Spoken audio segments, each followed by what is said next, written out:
Mount Rushmore, a monumental masterpiece nestled in the Black Hills of South Dakota.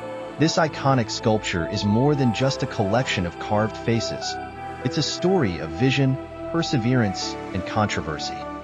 It all began in 1923 when South Dakota historian Doane Robinson had an ambitious idea. He envisioned transforming the Needles, a series of rock pinnacles, into sculptures of Western heroes like Red Cloud, Buffalo Bill Cody, and Lewis and Clark. But when Danish-American sculptor Gutzon Borglum entered the picture, everything changed. Borglum had grander plans. Instead of focusing on Western figures, he aimed to carve a much larger monument into the side of Mount Rushmore, symbolizing the nation itself. He selected 4 U.S. presidents to represent key moments in American history: Washington for the founding of the country, Jefferson for expansion, Roosevelt for industrial development, and Lincoln for unity. Construction began in 1927, and it wasn't easy. Nearly 400 workers, miners, sculptors, and rock climbers braved extreme conditions to bring Borglum's vision to life. They removed millions of tons of rock from the mountain's surface using dynamite and hand tools. Yet, despite the dangerous conditions, not a single life was lost during the 14-year construction. Precision was key. Borglum used an innovative pointing machine to map out the intricate details of each president's face, ensuring every contour was accurate. 90% of the rock was removed by dynamite, while the fine details were carved using hammers and chisels, resulting in a finish as smooth as a concrete sidewalk.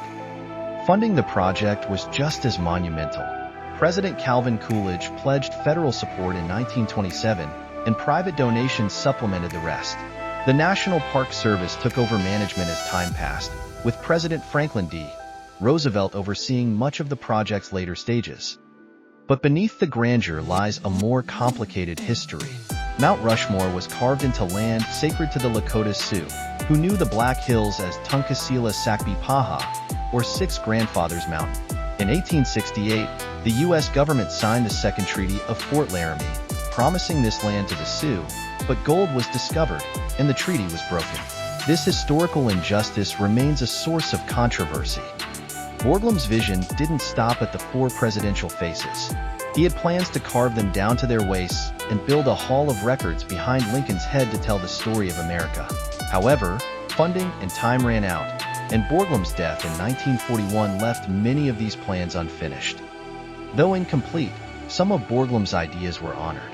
In 1998, a titanium vault containing important historical documents was installed in the Hall of Records, a small but significant nod to the grand dream Borglum had for Mount Rushmore. Today, Mount Rushmore stands as a testament to American perseverance and ingenuity. Over 2 million people visit the site yearly, marveling at its scale, craftsmanship, and the historical narratives it represents, both celebrated and contested. Mount Rushmore's legacy is a complex one. It represents the ideals of American democracy, but also serves as a reminder of the nation's complex relationship with its indigenous peoples. As visitors gaze up at the stone faces, they're looking at American history and the intricate and often contradictory forces that shaped it. Mount Rushmore is a monument to vision, ambition, and the many stories it holds. Thank you for watching this moment in history brought to you by Truth Quotient.